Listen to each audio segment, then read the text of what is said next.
नमस्कार साथियों।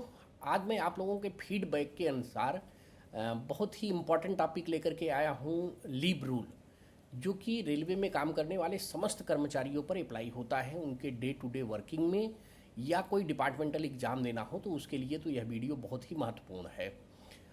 यह रेलवे के सभी कर्मचारी, चाहे वो ग्रुप ए में हो, बी में, सी या डी में हो, सब पर समान रूप से लागू होता है।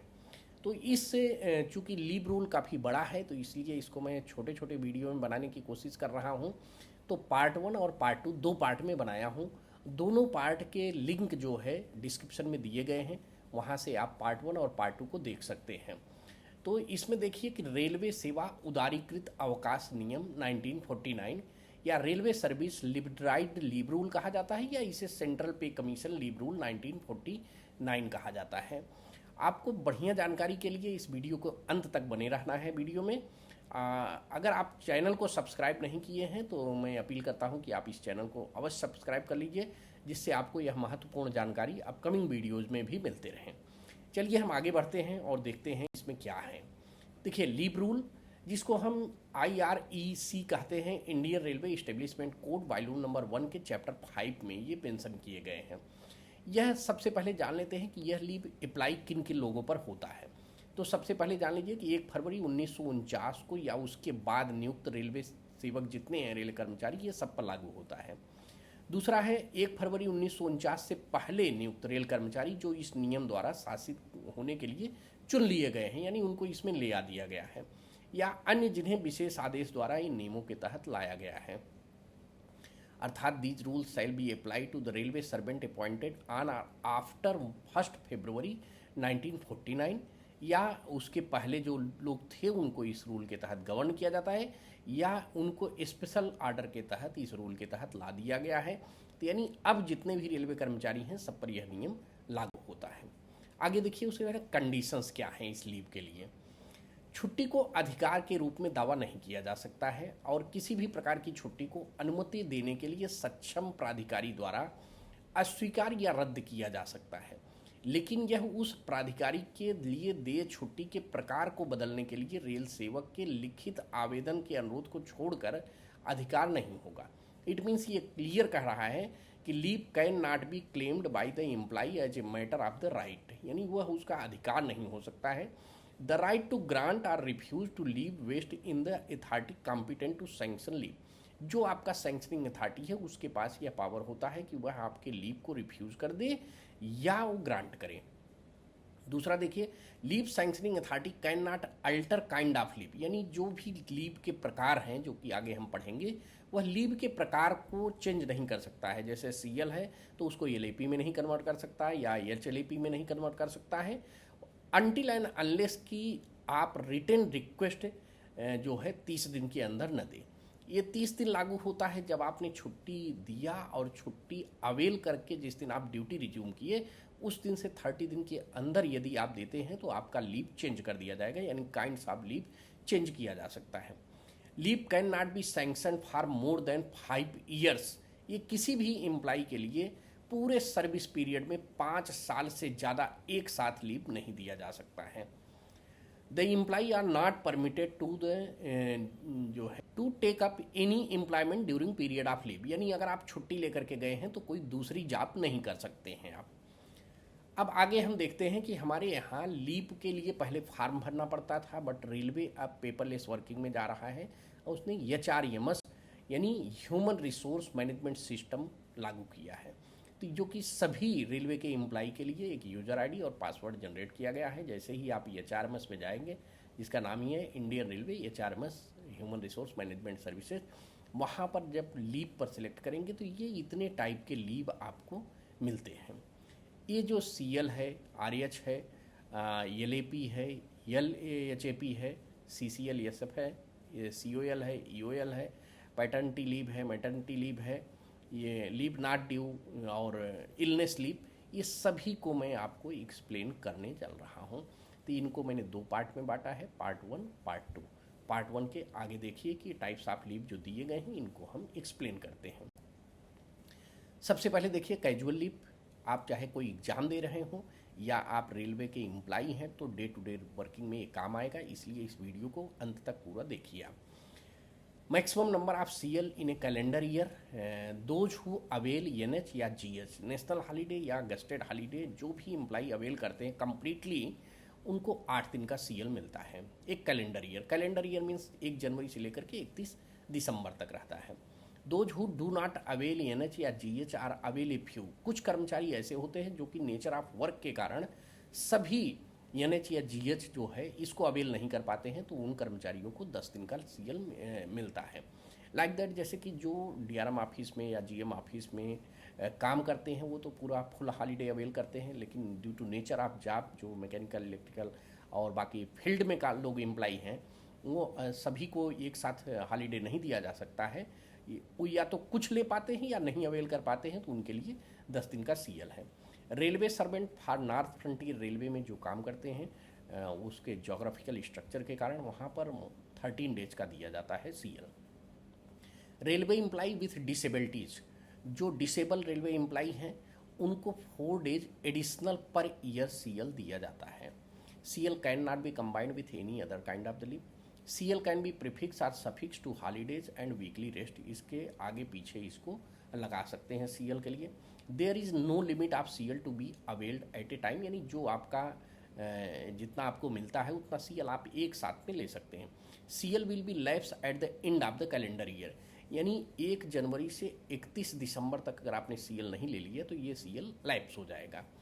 Employee appointed on any day of the in the year are eligible for the CL, यानी अगर आप ये समझ लीजिए कि 15 दिसंबर को अपॉइंटमेंट हो रहे हैं तो जो भी इसमें अप्लीकेबल है 8 दिन या 10 दिन का, वो सीएल आपको 31 दिसंबर के पहले मिल जाएगा। ये इसको मतलब आप अवेल कर सकते हैं चाहे जिस भी दिन आप भर्ती हुए हों, तो जितना एलिजिबिलिटी बनता है उतना सीएल आपको मिल जाएगा। तो ये सीएल से संबंधित सारे क्वेश्चंस आपको डाउट क्लियर हो गए होंगे। आगे देखिए, एलएपी, इसका नाम ही है लीव ऑन एवरेज पे। अब ये कैसे मिलता है? LAP admissible to railway staff in calendar year 30, यानी 1 साल में 30 दिन मिलता है। 1 जनवरी को और 1 जुलाई को 15 दिन आपका एडवांस जो है आपके अकाउंट में ऐड कर लिया जाता है। रेलवे स्कूल स्टाफ जो है, टीचर, प्रिंसिपल, इन सब के लिए 10 डेज पर ईयर मिलता है, यानी 1 जनवरी 1 जुलाई को 5 दिन ईच, यानी 1 जनवरी को 5 दिन और 1 जुलाई को 5 दिन जोड़ दिया जाता है। हाँ, कोई भी एम्प्लाई मैक्सिमम एक्यूमुलेटेड 300 डेज, यानी कोई भी एम्प्लाई अपने सर्विस लाइफ में 300 दिन तक छुट्टी को एक्यूमुलेट कर सकता है। There after it will be left, यानी क्या होता है कि मान लीजिए आपके पास 300 छुट्टी है, 1 जनवरी को 15 दिन और ऐड हो जाता है तो 300 + 15 शो करेगा। जैसे ही आप इस 15 दिन को अगर 31 उसमें नहीं ले लेते हैं फर्स्ट हाफ ईयर में, यानी 1 जुलाई के पहले, तो ये 15 दिन लैप्स हो जाएगा। फिर 1 जुलाई को फिर से 15 दिन ऐड कर दिया जाता है, तो ये 300 + 15 डेज शो होता रहता है। बट ये लास्ट तक आप 300 दिन का एक्मुलेट कर सकते हैं। इस 300 दिन का आपको जिस समय आप रिटायर होते हैं उस समय इस 300 दिन का आपको पेमेंट मिलता है। LAP can be prefixed or suffixed to holiday, however holidays, Sundays and rest falling within the scale of LAP will be counted as a LAP. इसको आप एलएपी के साथ में तो ले सकते हैं, मतलब हॉलीडे के साथ में। लाइक दैट, जैसे अगर सैटरडे को आपने एलएपी अप्लाई किया और संडे को आपका रेस्ट है, तो आपका सैटरडे और संडे फिर आपने मंडे को भी लीव ले लिया, तो सैटरडे, संडे, मंडे तीनों दिन आपका एलएपी चला जाएगा, तो ये हो जाएगा। बट अगर आपने संडे को रेस्ट लिया, उसके बाद आप मंडे से सैटरडे तक आप एलएपी पर आए, तो प्रीफिक्स और सफिक्स यानी दोनों एंड में आपके संडे रेस्ट लग सकता है। LAP has be availed only after prior sanction, इसको आपको प्रायर सैंक्शन, प्रायर अप्रूवल लेना पड़ता है। Maximum LAP can be sanction at a time 180 days, एक साथ आपका मैक्सिमम दिया जा सकता है। For new entries of the railway will be given credited 2.5 day per month, यानी सपोज दैट मैंने बताया कि 1 जनवरी और 1 जुलाई को अप्लाई होता है यह 15-15 दिन। तो अब क्या हुआ कि मान लीजिए आपने मार्च में ज्वाइन किया रेलवे, तो 1 मार्च से लेकर के आप जुलाई तक, 1 जुलाई के पहले तक आपका जितना दिन हुआ, तो पर मंथ 2.5 दिन यानी 2.5 डे के अनुसार पर मंथ मिलेगा। और ऐसे ही आप जब इस समय रिटायरमेंट होते हैं तो मान लीजिए आप 28 फरवरी को रिटायर हो रहे हैं या 31 मार्च को रिटायर हो रहे हैं, तो जनवरी से लेकर के जनवरी फरवरी मार्च उस 3 महीने को 2.5 दिन के अनुसार ऐड करेंगे। In case railway employ has availed extra ordinary leave, अगर आप एक्स्ट्रा ऑर्डिनरी लीव लेते हैं या LWP लेते हैं या एब्सेंट हो जाते हैं तो उस समय LAP जो है 1/10 यानी 10 दिन पर 1 दिन का लीव जो एडवांस मिलता है वो डिडक्ट कर लिया जाता है। वो मैं आपको EOL में और भी एक्सप्लेन करूँगा, तो ये आपको कन्फर्म रहे कि आपका LAP अगर आप एक्स्ट्रा ऑर्डिनरी लीव विदाउट पे या एब्सेंट होते हैं तो जो फ्यूचर में मिलने वाला आपका 15 दिन ऐड होता है वो पर 10 डेज पर 1 दिन डिडक्ट हो जाता है, मैक्सिमम अप टू 15 डेज। मान लीजिए आपने 6 महीने ले लिया तो 6 महीने में 180 दिन हो गया, तो 18 दिन तो लीव नहीं है, तो 15 दिन ही डिडक्ट हो जाता है। आइए हम देखते हैं LHAP। अब ये क्या होता है? लीव ऑन हाफ एवरेज पे। ये आपको पूरे कैलेंडर ईयर में आपको 20 डेज मिलता है, 1 जुलाई को और 1 जनवरी और 1 जुलाई को 10 दिन आपका ईच, यानी 1 जनवरी को 10 दिन और 1 जुलाई को 10 दिन आपके अकाउंट में ऐड कर दिया जाएगा। For new entries in railway will be given to the credited आप 5/3 पर मंथ। अब वही अप्लीकेबल हो गया जैसे LAP में है कि आपने मार्च में किया तो मार्च अप्रैल मई जून ये आपका 4 महीने का दिया जाएगा, तो वो 5/3 के अनुसार दिया जाएगा। नो रिस्ट्रिक्शन फॉर एक्मुलेशन, जैसे LAP में 300 दिन का था, इसमें एक्मुलेट करने की कोई सीमा नहीं है, यानी जितने साल आप सर्विस करेंगे इंटू 20 डेज का आपका एक्मुलेट होता रहेगा अगर आप अवेल नहीं करते हैं। LAP can be granted on private affairs और on production of medical certificate. This is very clear. मैंने देखा है कि बहुत सारे एम्प्लॉई या बहुत सारे सैंक्शनिंग अथॉरिटी उनको ये पता है कि LHAP जो है ये हमेशा मेडिकल या सिक सर्टिफिकेट देने के बाद ही सैंक्शन होगा। तो यहाँ पर एकदम क्लियर किया जा रहा है कि आप जैसे LAP लेते हैं सिमिलर टाइप में LHAP भी ले सकते हैं अगर आप इसे अप्लाई करते हैं। सपोज दैट आपने 10 दिन LHAP किया है अप्लाई, तो आपको 10 दिन मिलेगा, बशर्ते ये कुमुलेटिव नहीं होगा, इसमें हाफ पेमेंट ही मिलेगा और आपको नॉर्मली LAP की तरह इसे सैंक्शन किया जा सकता है। अब जो मैं यहाँ पर बता रहा हूँ बी वेरी क्लियर कि इसके सभी के सपोर्टिंग डॉक्यूमेंट्स है। अब चूंकि सभी का सपोर्टिंग डॉक्यूमेंट्स मैं यहाँ पर लगा नहीं सकता हूँ, नहीं तो बहुत बड़ा वीडियो हो जाएगा, बट ये एथेंटिक एंड जेन्युइन है। तो मुझे ये पता है कि बहुत सारे रेलवे कर्मचारी हमसे भी ये शिकायत करते हैं कि सर LHAP कैसे मिलेगा, हमको सिक में जाना पड़ेगा क्या? तो सिक में जाने की ज़रूरत नहीं है, वो तो सिक सर्टिफिकेट देने के बाद भी आप LHAP ले सकते हैं, लेकिन अदरवाइज जैसे आप LAP लेते हैं सिमिलर पैटर्न पर LHAP ले सकते हैं, बशर्ते इसमें हाफ पेमेंट मिलेगा। इन केस ऑफ EOL या LWP इज क्रेडिटेड। अब इसमें भी वही है, अगर आप एक्स्ट्राऑर्डिनरी लीव या लीव विदाउट पे या एब्सेंट हो जाते हैं तो इसमें जो है आपका जो एडवांस में ये 10 दिन जोड़ता है ये 1/18 यानी 18 दिन के बदले 1 दिन का वो डिडक्ट हो जाएगा।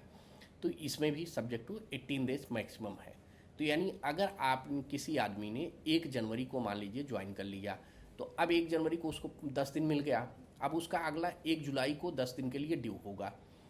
बट ये अगर 4 महीने तक वो एब्सेंट रहा या लीव विदाउट पे रहा तो उस 4 महीने का प्रति 18 दिन के अनुसार 18 दिन पर 1 दिन इस अगले 1 जुलाई को होने वाले 10 दिन में से डिडक्ट कर लिया जाएगा।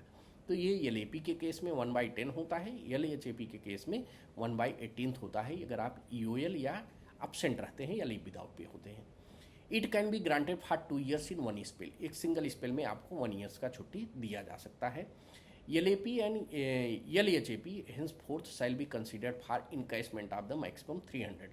अब सपोज दैट जैसे मैंने पहले बताया था कि LAP 300 दिन आपको छुट्टी का इनकैशमेंट मिलता है at the time of retirement, या किसी का जो मिस हैपनिंग हो गया उस केस में जितना रहेगा। बट इसमें क्या है रूल कि यदि उसके पास में 250 दिन का 250 LAP बचा मिला और बाकी LAP नहीं है, तो जो 50 डेज हो रहा है वो 50 डेज यानी 250 प्लस 50 चाहिए उसको 300 दिन करने के लिए, तो ये तो 250 उसके पास LAP है। बट क्या होगा कि 50 डेज का उसके पास LHAP जोड़ दिया जाएगा, ठीक है। अब ये 300 दिन तो हो गया, बट ये 50 डेज का हाफ पेमेंट ही मिलेगा, इसको कुमुलेटिव नहीं किया जाएगा कि इसको 100 कर दें, ऐसा नहीं होगा। यानी 250 का तो फुल डेज पेमेंट मिलेगा, 50 डेज का हाफ पेमेंट मिलेगा, यानी 300 ये जोड़ दिया जाता है। अगला लीव देखते हैं कम्यूटेड लीव कुछ नहीं है, on production of medical certificate जो LHAP है इसी को हम डबल कर लेते हैं तो कम्यूटेड लीव हो जाता है। No limit to the number of leave commuted in entire service, कितनी भी बार करा सकते हैं। Approved course of study 180 days allowed in commuted leave in entire service. HLAP is commuted into full pay, therefore twice the number of LHAP will be deducted। अब क्या होगा कि जो आपका HLAP है ये आपका जो है मान लीजिए 10 दिन का लिए तो 10 दिन गुणे 2 यानी 20 दिन का ये पेमेंट कट जाएगा। जो हाफ पेमेंट है ये 20 दिन का कट करके आपको कम्युलेटिव मिल जाएगा यानी फुल पेमेंट मिलेगा।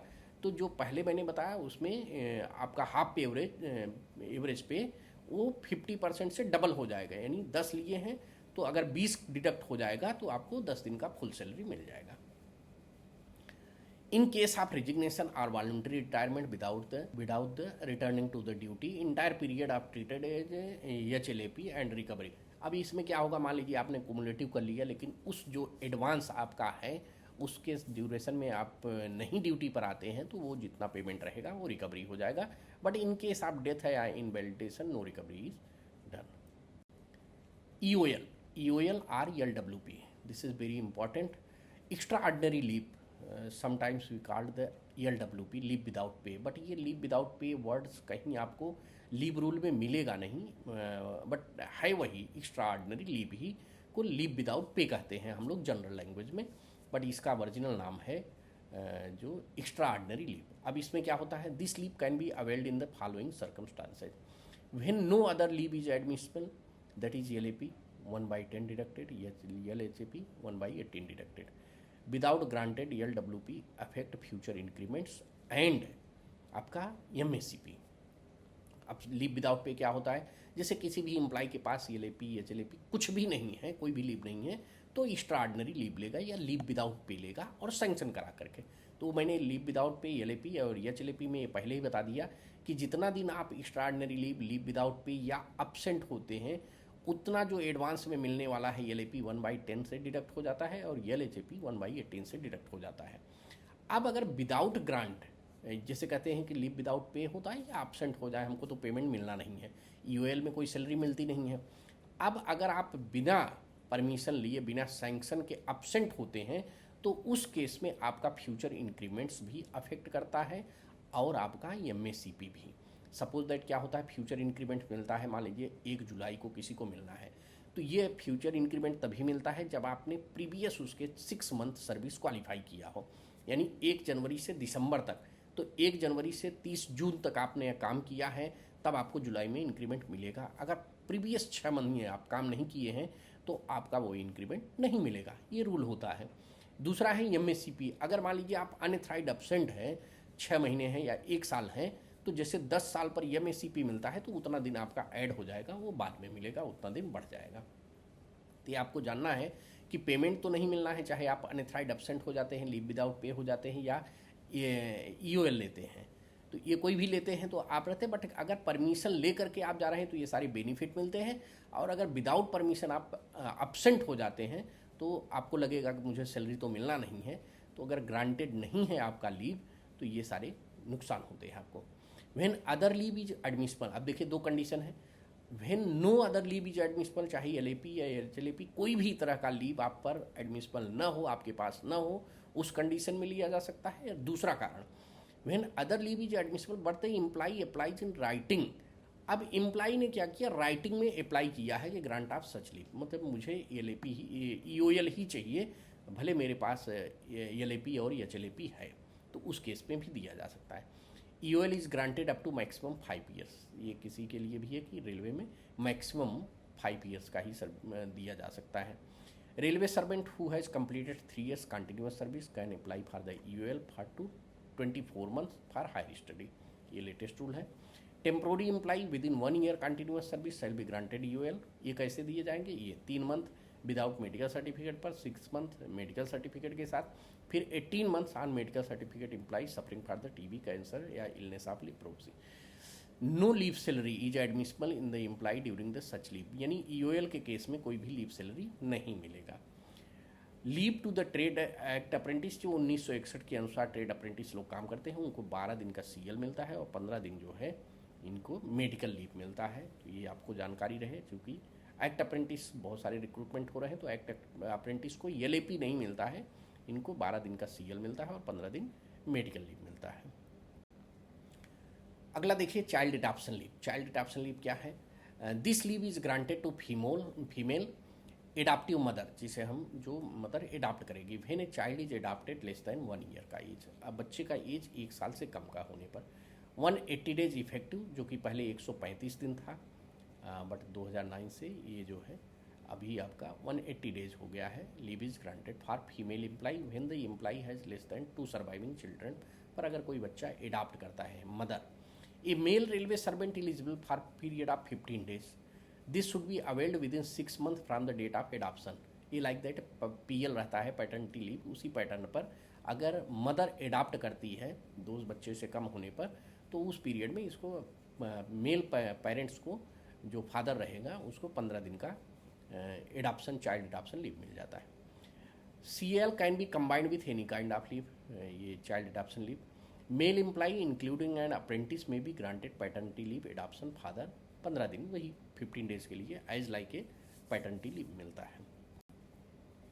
Leave not due. Leave not due क्या है? LND is sanctioned when the employ is not having LAP या LHAP बैलेंस नहीं है, तो this leave is sanctioned on the production of medical certificate which is issued by the railway doctor. ठीक, in the entire service maximum 360 days LND can be sanction. 360 दिन leave not due sanction हो सकता है। Only half pay is paid during LND like LHAP। ठीक, half pay यानी LHAP की तरह। This is likely overdraft of LHAP। अब क्या होगा, इसे क्या कहते हैं? तो आप कहेंगे कि तो EOL की तरह हो गया। नहीं, EOL तो अलग है, जो मैंने एक्सप्लेन कर दिया। LND में क्या होता है, रेलवे सपोज करता है कि आप फ्यूचर में LHAP अवेल करेंगे, यानी आने के बाद आप ड्यूटी करेंगे, तो आप फ्यूचर में जो अवेल करेंगे 10 दिन, 1 जनवरी को 10 दिन और 1 जुलाई को 10 दिन, उसमें से ये ओवरड्राफ्ट फैसिलिटी है। तो जैसे बैंक जो है आपको ओवरड्राफ्ट फैसिलिटी देते हैं, उन्हें पता होता है कि फ्यूचर में आप इसको वापस करेंगे, ऐसा ट्रस्ट है। तो इस तरह से ये ट्रस्ट है कि आप फ्यूचर में LHAP अवेल करेंगे, इसलिए आपको एडवांस में वो दे दिया गया है, तो इसे कहते हैं leave not due. Sanctioning authority should believe, देखिए लिखा है, that after LND employee will come back to the work and earn an equal amount of LHAP for debiting LND to LHAP account। यानी जितना दिन आप LHAP करेंगे, avail करेंगे, उतना दिन लीव नॉट ड्यूज आपका क्लियर होता जाएगा। तो ये बिलीव किया जा रहा है कि आप आफ्टर रिटर्निंग द लीव जो है आप उसको करेंगे। It can be continuation to LAP and LHAP। अगर आपके पास है तो उसके साथ भी इसे दिया जा सकता है। मैटर्निटी लीव क्या है? Female railway employ whether married या अनमैरिड, देखिए दोनों कंडीशन में, including apprentices with less than 2 surviving children are eligible to grant of maternity leave. ये बहुत ही मैटर्निटी लीव, मातृत्व अवकाश जो है बहुत फेमस अवकाश है फीमेल के लिए। It is admissible for 180 days from the date of confinement. Confirmation के बाद जो है 180 डेज का ये लीव दिया जा सकता है। 45 डेज फॉर मिसकैरेज और एबार्सन इन इंटायर सर्विस में 45 दिन के लिए। कई बार ये प्रश्न पूछा जाता है, मिसकैरेज या एबार्सन के कंडीशन में कितने दिन का लीव? तो 45 days. No restriction on the numbers of childrens in case of marriage. ये देखिए यहाँ तो 2 सर्वाइविंग चिल्ड्रन के लिए कंडीशन है, बट यहाँ पर सर्वाइविंग चिल्ड्रन के लिए कंडीशन नहीं है, ओनली ये medical certificate is sufficient. This leave may also be granted including commuted leave up to 60 days and LND up to maximum 2 years without medical certificate. ये भी इसके साथ ग्रांट किया जा सकता है साथ में। Female casual workers can avail this leave up to 4 weeks, जो कैजुअल है। मैटर्निटी लीव में भी combined with leave of any other kind, 6 month का ये लीव है, प्लस उसके बाद LND या कोई और लीव ले सकते हैं। Maternity leave shall not be debited against the leave account. देखिए लीव अकाउंट किसका रहता है? LAP का रहता है, HLAP का रहता है, CL का रहता है, वहाँ से लीव आपका डेबिट किया जाता है। बट मैटर्निटी लीव आपको यही है कि 2 बार मिलेगा सर्वाइविंग 2 चिल्ड्रन के लिए, तो ये कोई नहीं रहता है लीव अकाउंट का। मतलब इसका लीव अकाउंट तो इतना दिन का रहेगा 180 डेज, बट ये आपका ऐड करना या माइनस करना ऐसा नहीं रहेगा। The maternity leave shall not be normally be refuse under any circumstances, किसी भी नॉर्मल कंडीशन में यह रिफ्यूज नहीं किया जा सकता है। Even though not only the maternity leave, any type of the leave जो है सरकार का ये रहता है कि जो भी इम्प्लाई काम करता है वह छुट्टी भी ले, रिलैक्स करे, मेंटली और फिजिकली फिट रहे। इसलिए मोस्ट प्रॉब्ली गवर्नमेंट का इंटेंशन ये रहता है कि हर एक एम्प्लॉय को लीव देना है।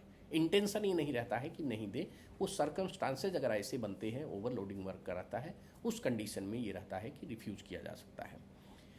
EOL taken without medical certificate in continuation of the wood not count for qualifying service of the purpose of grant of increment. जैसे EOL मैंने पहले ही कंफर्म कर दिया है कि अगर आपने EOL लिया है, इसके साथ तो वो जो आपका इंक्रीमेंट है और उस पर्पज के लिए वो काउंट नहीं किया जाएगा, उस पर वही EOL वाला ही रूल लागू रहेगा।